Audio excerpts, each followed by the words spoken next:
old U.S. telecom cables are leaching lead near children.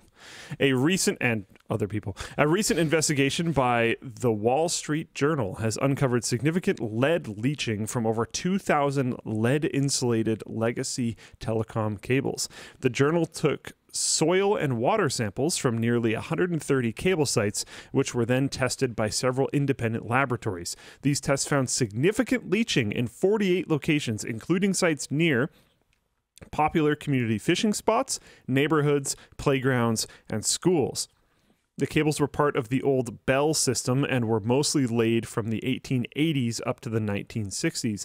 The cables were then inherited by modern telecoms, who abandoned the cables and left them in place after they were replaced by fiber optic cables sheathed in plastic.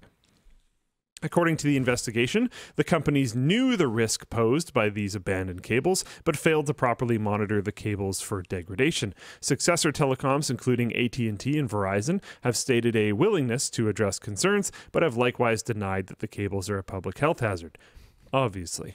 Because why would lead be a public health hazard? It's great. Tastes good. Yeah, I don't know. I'm not surprised at all. The various ways that telecoms and ISPs in the States have just completely screwed over the country is kind of fascinating to me. Like the billions of dollars that the government gave them to do fiber stuff, and then they just like read the contract and realized that they never actually had to do it, and they're like, "Oh, okay, cool," and just actually never did it was astonishing. Wendell, I think, did an amazing video on that. Yeah, like wild. I think he the might have fact that done it people back when aren't he was... like absolutely insanely up in arms over that is crazy to me. Like, man, how do I find that? I don't know. I don't know what it's called. I'm sure there's like some name for it. It might have been back when he was with Tech Syndicate. I'm not sure, but I'm pretty sure that he did a thing on that at some point. Guys, if you can find the video, post it in the Floatplane chat. Or maybe I'm just completely imagining it, but I'm pretty sure that's the sort of thing he would talk about too. Someone's going to post The it. Book of Broken Promises, $400 billion broadband scandal and free the net. I'm not sure if this is exactly what I'm talking about, but I think so. By the end of 2014, America will have been charged about $400 billion by the local phone incumbents, Verizon, AT&T, and CenturyLink, for a fiber optic future that never showed up. Yeah, I'm pretty sure this is it.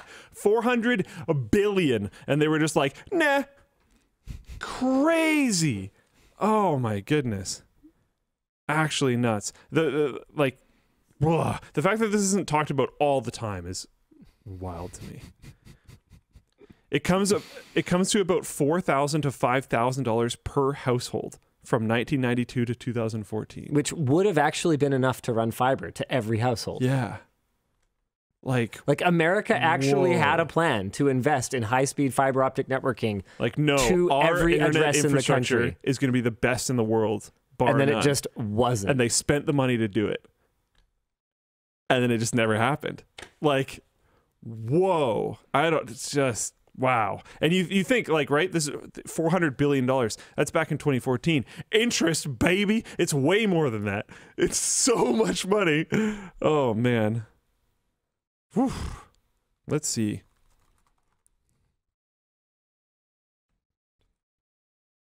What today? $515 billion. Nice. With interest or inflation.